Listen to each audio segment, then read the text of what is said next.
우리가 축복송을 안 하고 시작을 진행했으니까 우리 옆 사람에게 이렇게 축복의 말을 좀 전합시다. 우리는 하나님의 가족입니다. 주 안에서 사랑합니다. 주 안에서 사랑합니다. 네. 오늘 출애굽 강의 33번째입니다. 반역의 현장을 복음의 현장으로 라는 제목으로 말씀을 전하고자 합니다. 우리는 앞서서 이스라엘 백성들이 물 문제로 마라에서 모세를 원망했다가 또 이후에는 신광야에서 음식 문제로 모세와 아론을 원망했던 모습을 보았습니다. 그들의 원망은 사실 이 모세와 아론을 향한 거에 그치지 않고 궁극적으로는 하나님을 향한 원망이었죠. 그런데도 하나님은 그들을 내쳐버리지 아니하시고 아침에는 만나로 저녁에는 메추라기로 그들을 먹이셨습니다. 자, 그런데 오늘 본문 말씀에 보면 또다시 물 문제로 다툼이 일어납니다. 신광야를 떠나 르비딤의 장막을 쳤는데 그곳에 마실 물이 없자 다툼이 일어난 거지요. 여러분, 우리는 이미 15장에서 온 회중이 마실 물이 없자 모세를 원망했다라고 표현되어 있는 내용을 보았습니다. 그런데 오늘 본문 17장에 보면 모세와 다투었다라고 표현을 합니다. 좀 더 세졌습니다. 모세에 대한 원망을 넘어선 저항이 일어난 거예요. 베푸시는 하나님의 은혜는 가면 갈수록 커지는데 그들은 왜 이렇게 가면 갈수록 완고해지고 반항심도 커지는지 모르겠습니다. 여러분, 아이들을 키우다 보면 자녀들이 커가면서 어렸을 때와는 비교할 수 없을 정도로 반항심이 있을 때가 있어요. 마치 이스라엘 백성들의 불평과 원망의 강도가 점점 세지다가 나중에는 반항하고 저항하는 그런 모습과 비슷합니다.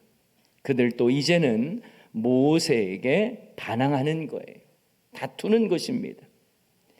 여러분, 모세가 어떤 사람입니까?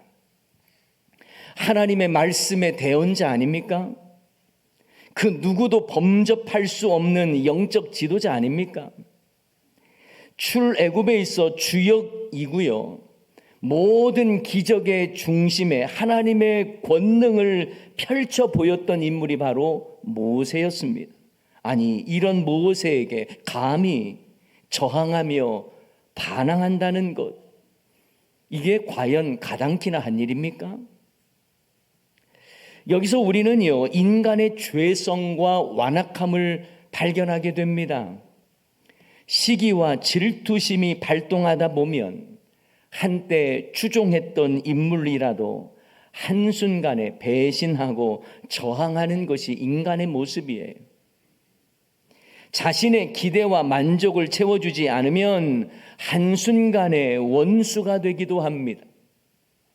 예수님을 추종했던 무리들도 상황에 따라 예수님을 부인하기도 하고 배신하고 대적하는 일들이 있었잖아요.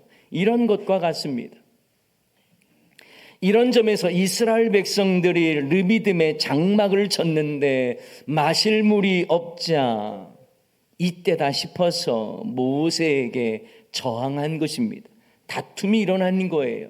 조금 더 심하게 말하면 반역을 꾀한 것입니다.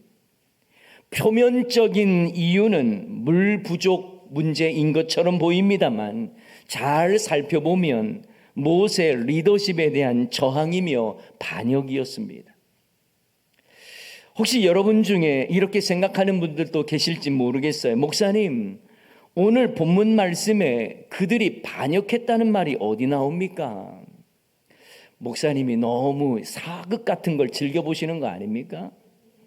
그냥 이스라엘 백성들이 목말라서 모세에게 항변하다 보니 다투었겠지요, 이렇게 말할 수 있습니다.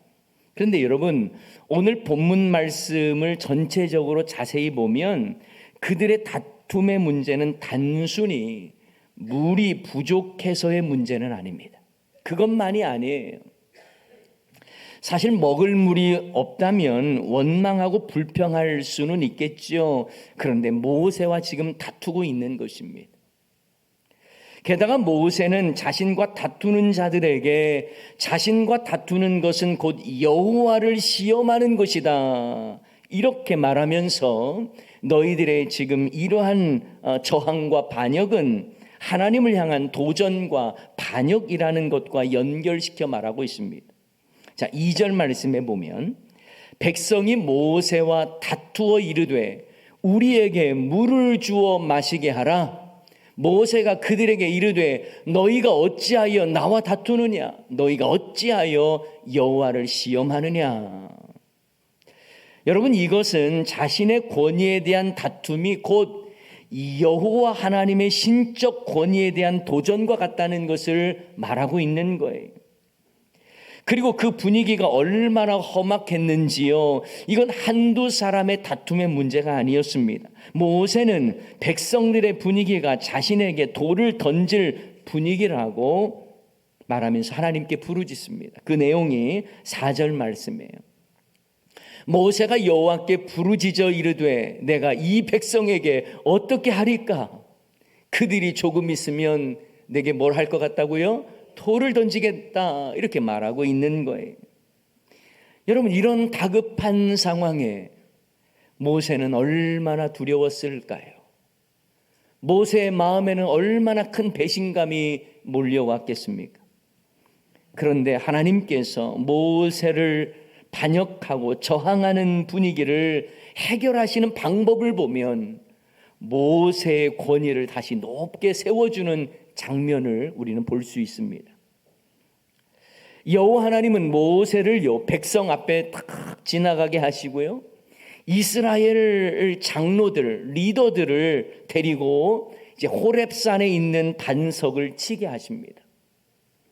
그리고 이스라엘 장로들의 눈앞에서 이 반석에서 물이 흘러나오는 것을 직접 보게 하시는 거예요.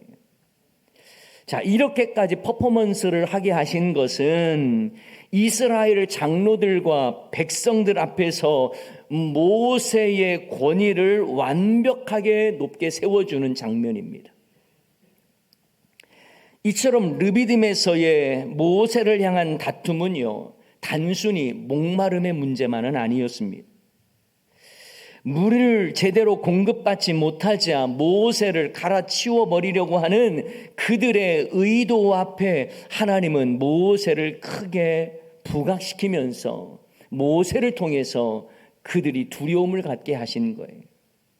물론 여러분, 이 외에도 민수기 16장에 보면 레위 지파 출신 고라와 루벤 지파의 다단과 아비람이 모세와 아론의 영적 권위를 시기 질투해서 반역을 꾀하는 장면이 나옵니다. 하지만 이미 르비딤에서부터 그러한 반역적인 분위기가 있었던 거예요. 여러분, 시편 106편 말씀에 보면 이스라엘 백성들이 이집트를 탈출해서 광야 생활했던 상황을 보여주면서 그들이 모세와 아론을 질투했다, 이런 표현이 있습니다. 시편 106편 16절 말씀이에요. 그들이 진영에서 이스라엘 백성들을 말하는 겁니다.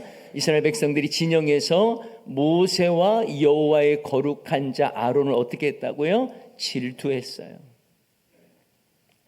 모세와 아론을 잘 따르면서 하나님의 명령대로 순종해야 될 그들이 모세와 아론을 질투해서 이스라엘 장로들이 서로 헤게모니 싸움을 하고 부정적으로 막 분위기를 만들어서 이 반역의 일들을 꾀했다라는 것입니다. 어쩌면 그들 중에 백성들 앞에서 자신이 리더가 되겠다고 외치는 사람이 있었을 수도 있습니다. 여러분, 제가 새로운 지도자가 되면 모세와는 다르게 물 공급의 최대 우선 과제로 삼아서 더 이상 우리의 식솔들이 목마르지 않도록 하겠습니다. 그러니 모세 대신 저를 밀어주십시오. 아론보다 더 거룩한 사람 많습니다. 그를 예언자로 새롭게 세워 더 이상 우리가 방황하거나 헤매지 않도록 하겠습니다. 저를 믿고 맡겨주십시오. 이런 식의 마음을 갖고 고백을 하는 사람들도 있었는지 모르겠습니다. 모세와 아론이 그동안에 하나님의 뜻을 받들어서 어떻게 그들을 이끌어 왔는지는 다 망각해버리고 그저 자신들이 새로운 리더가 되겠다고 모세를 향해 반역했던 것 같아요. 여러분, 르비딤이라고 하는 곳의 의미를 아십니까? 르비딤이라는 말은요, 쉼터라는 의미를 가지고 있습니다. 쉼터. 그런데 이후에 모세와 다툰 이후에 르비딤을 뭐라고 불렀다고 하죠? 오늘 본문 7절 말씀에 보면 이렇게 나와 있습니다. 그가 그곳 이름을 마사 또는 무리바라 불렀으니 이는 이스라엘 자손이 어땠어요? 서로 다투었으며 또는 그들이 여호와를 시험하여 이르기를 여호와께서 우리 중에 계신가 안 계신가 하였습니다. 여러분, 마사라는 의미는 시험이라는 의미입니다. 무리바라는 의미는 다툼이라는 말입니다. 다시 말하면 그들은 하나님이 허락하신 쉼터를 인간의 시기 질투로 하나님을 시험하는 장소로 만들어 버렸어요. 모세와 다투는 반역의 장소로 만들어 버린 겁니다. 여러분, 교회는 르비딤과 같은 쉼터가 되어야 합니다. 그런데 우리 안에 있는 시기와 질투, 인간의 탐욕, 이것으로 마사가 되기도 하고 무리바가 될 수도 있는 거예요. 여러분, 교회는 만민이 기도하는 집이어야 하는데 기도 소리가 아니라 다투는 소리가 난다면 그것은 르비딤이 무리바가 된 거예요. 여러분, 교회는 진리의 기둥과 터가 되어야 하는데 진리의 언어가 아니라 세속적인 언어로 가득 차 있다면 르비딤은 사라지고 마사와 무리바로 변질된 것입니다. 사랑하는 여러분, 우리 교회는 르비딤이 되어야지 마사와 무리바가 되어서는 안 될 것입니다. 자, 그런데 여러분, 오늘 이 말씀을 보면서 제가 궁금증이 하나 들었는데 이것을 조금 더 주목하면서 살펴보면 조금 해결이 될 수 있는 부분이 있습니다. 뭐냐면 5절에 보니까 한번 5절 말씀 읽어볼까요? 시작. 여호와께서 모세에게 이르시되 백성 앞을 지나서 이스라엘 장로들을 데리고 나일강을 치던 내 지팡이를 손에 잡고 가라. 여러분, 모세의 지팡이를 뭐라고 표현했습니까? 나일강을 치던 내 지팡이라고 표현하고 있어요. 여러분, 좀 이상하지 않습니까? 왜 하나님은 모세의 지팡이를 표현할 때에 나일강을 치던 내 지팡이라고 했을까요? 아니, 그보다 더 최근에 일어났던 홍해를 가른 지팡이라고 말을 하면 더 멋지고 실감나고 극적이지 않습니까? 그런데 왜 하나님께서는 모세의 지팡이를 홍해를 가른 지팡이라고 표현하지 않고 나일강을 가른 지팡이라고 표현을 했을까요? 여기에는 하나님의 의도가 있는 것입니다. 나일강을 치던 지팡이는 심판의 지팡이를 의미합니다. 홍해를 가른 지팡이는 구원을 의미하는 거겠죠. 자, 이것은 하나님께서 지금 모세의 지팡이를 심판의 도구로 사용하시겠다라는 의미를 가지고 있는 겁니다. 다시 말하면 모세를 향하여 반역하는 이스라엘 백성, 이스라엘의 지도자를 심판하시겠다고 하는 의미로서 나일강을 치던 지팡이로 말씀하시는 거예요. 그러면 여러분, 나일강을 치던 모세의 지팡이로 누구를 심판하느냐가 중요하겠죠. 여러분, 당연히 모세를 대적했던 자들을 쳐맞아야 되겠죠. 물이 없는 상황을 가지고 백성들을 막 선동하면서 분위기를 부정적으로 이끌어간 자들을 심판해야 마땅한 것 아니겠습니까? 이스라엘 장로 중에 모세에게 반기를 들며 다투며 반역을 꾀한 자들을 향해 모세의 지팡이를 내리쳐야 하는 것 아니겠습니까?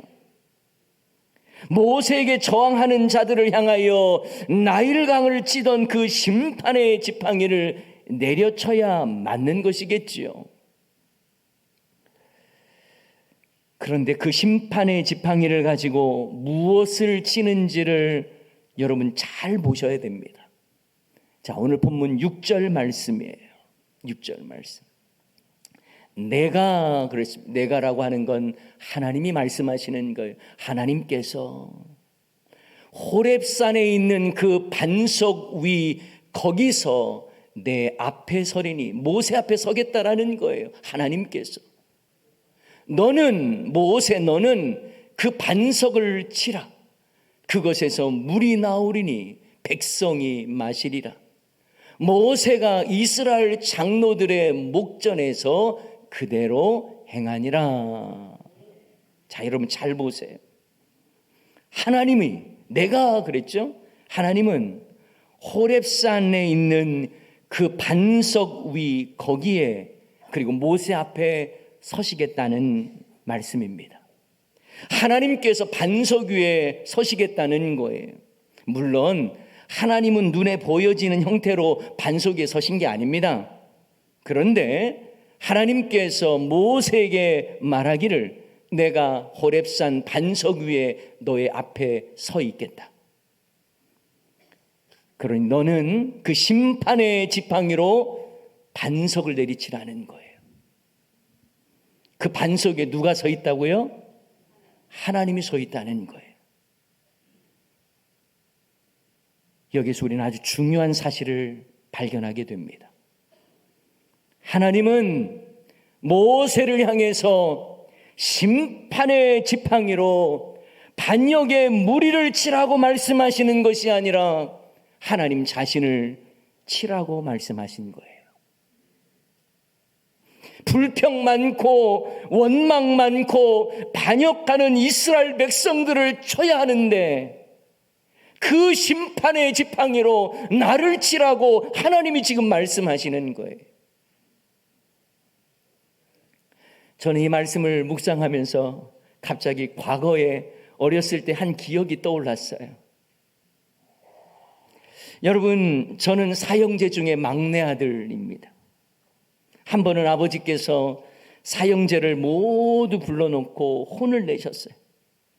그러다가 도무지 안 되겠다 싶어서인지 너희들을 형편없이 키운 내 잘못이다 하시면서 아버지가 종아리를 걷는 거예요.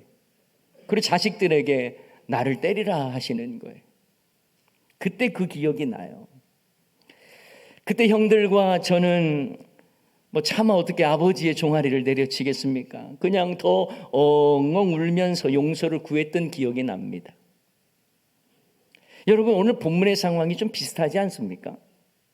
지금 심판을 받아야 할 자들은 모세와 다투고 저항하고 반역하는 자들이에요. 물 핑계를 대면서 모세의 권위를 무시하는 자들입니다. 그리고 하나님을 시험한 자들이에요. 그런데 하나님은 내가 호렙산 반석 위에 서 있을 때니 그 반석을 내려치라는 것입니다. 이것은 하나님 자신이 심판을 받으시겠다라는 말씀이에요. 여러분, 이것은 훗날 예수님이 친히 죄의 심판을 받으시겠다라고 말씀하시고 그리고 십자가를 지시고 우리를 구원해 주신 복음의 내용이 담겨 있는 것입니다. 그들이 받아야 할 죄의 심판,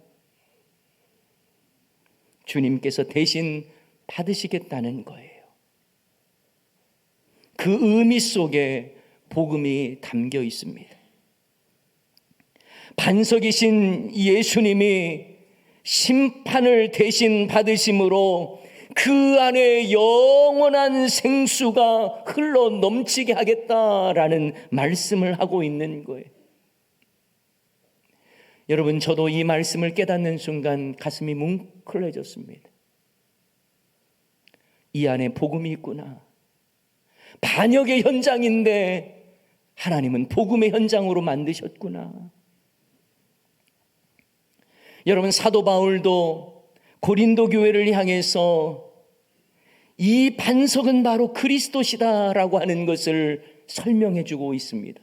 그 내용이 고린도전서 10장 1절에서 4절까지 그 내용이 나오는데요.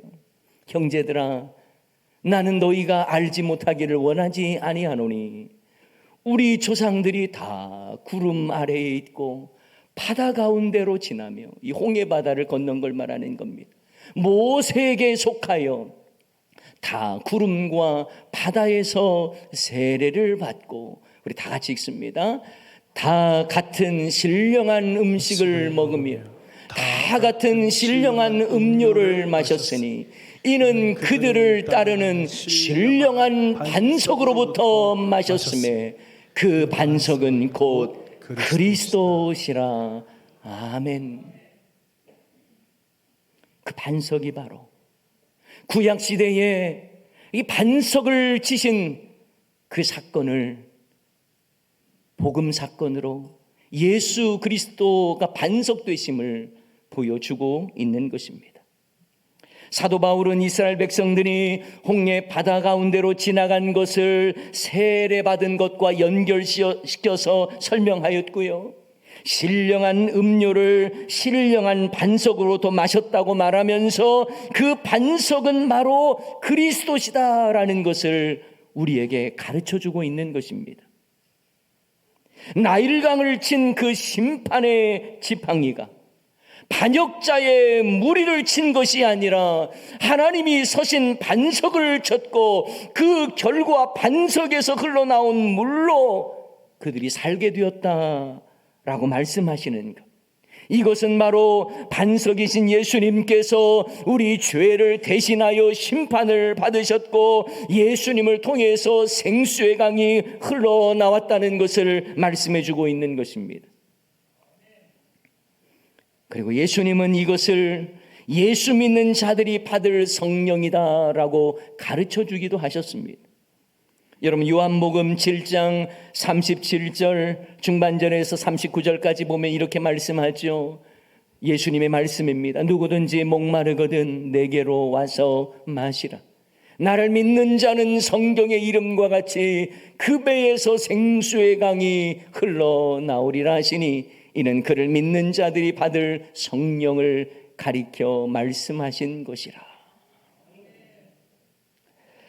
그렇습니다. 예수님께서는 우리의 죄를 대신 짊어지시고 십자가에서 그리고 창에 찔려 물과 피를 다 쏟으셨습니다. 심판을 받아야 할 우리를 대신하여 예수님께서 찔리셨고 예수님이 흘리신 그 피가 우리를 살리는 생수가 된 거예요. 심판의 지팡이로 그들이 쪼개져야 하는데 예수님이 대신 심판을 받아 죽으심으로 우리에게 생수의 강이 흐르게 하신 겁니다. 그 심판의 지팡이, 내가 그 심판의 지팡이를 받아야 하는데 예수님께서 대신 십자가에서 그 모든 죄값을 대신 치르신 것입니다. 여러분, 모세가 반석을 치다 할 때에 이 치다라고 하는 히브리어 단어가 나카라고 하는 단어입니다.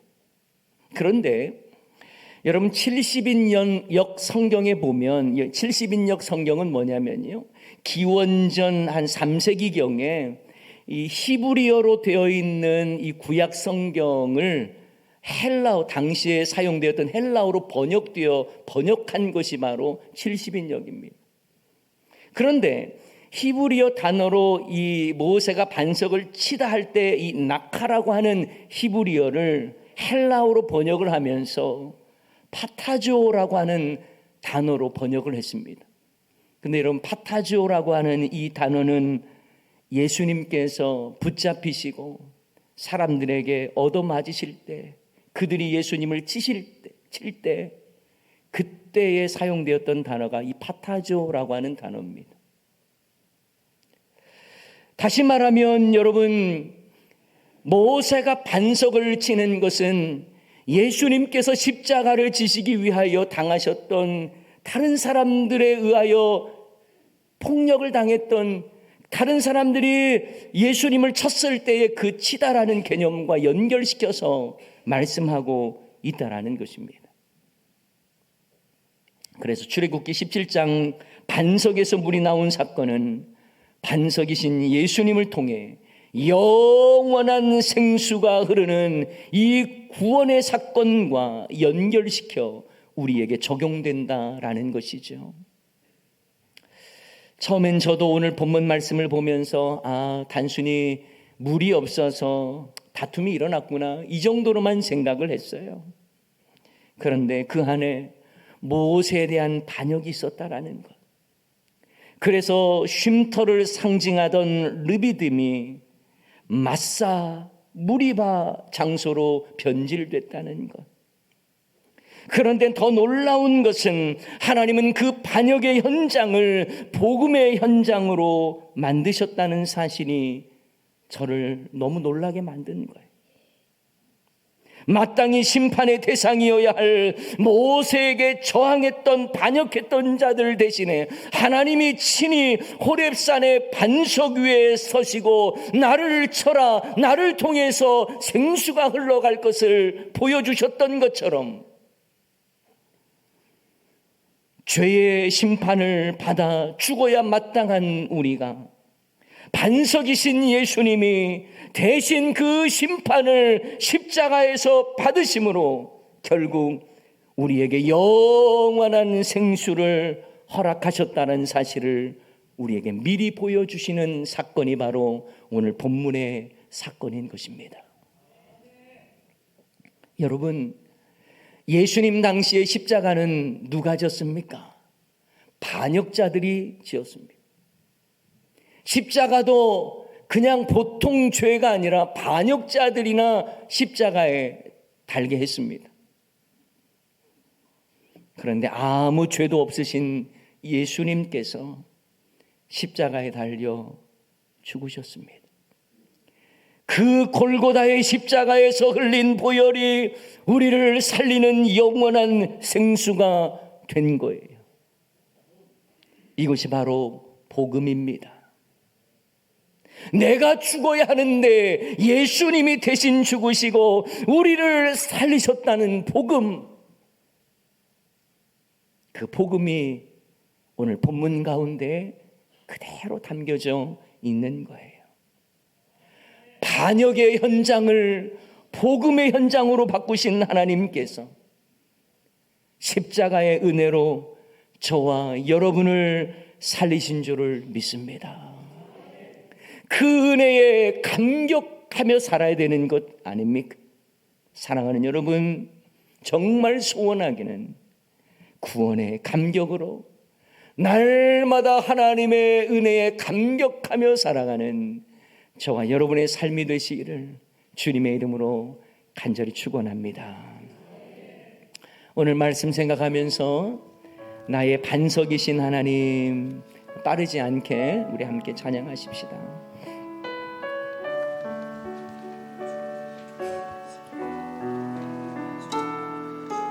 나의 반석이신 하나님, 나의 반석이신 하나님,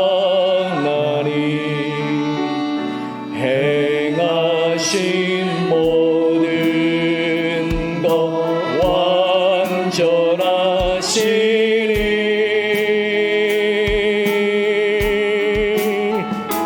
나의 생명 되신 하나님,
서 계신 하나님, 나의 반석이신 하나님, 행하신 모든 것 완전하시니,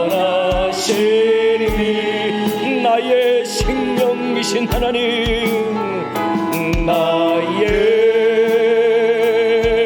생명 되신 하나님, 내게 행하신 일 찬양합니다. 신실하신 하나님,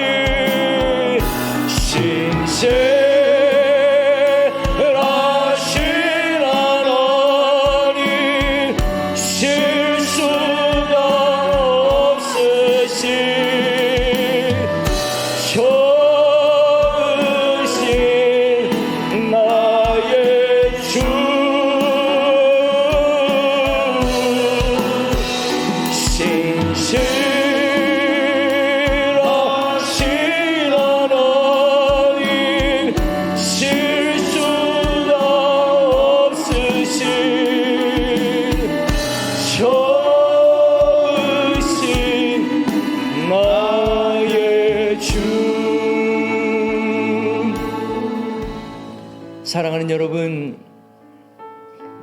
반역의 현장이었습니다. 그리고 모세는 하나님의 말씀대로 나일강을 치던 지팡이로 심판을 해야 했습니다.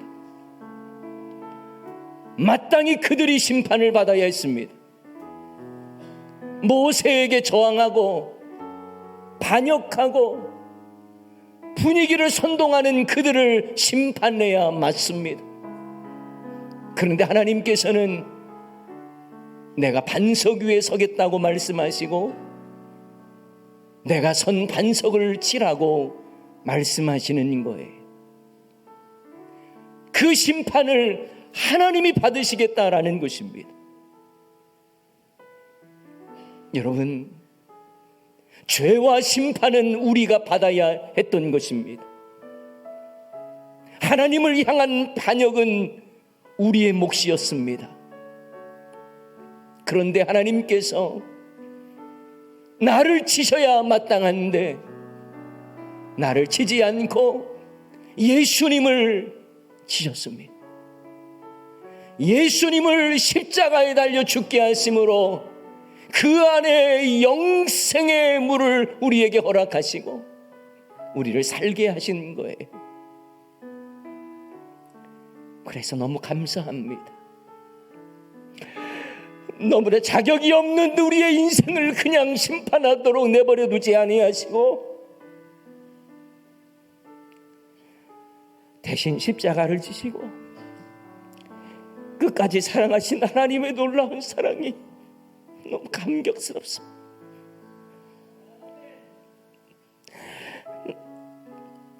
심판받아야 할 그 자리가 내가 있어야 할 그 자리인데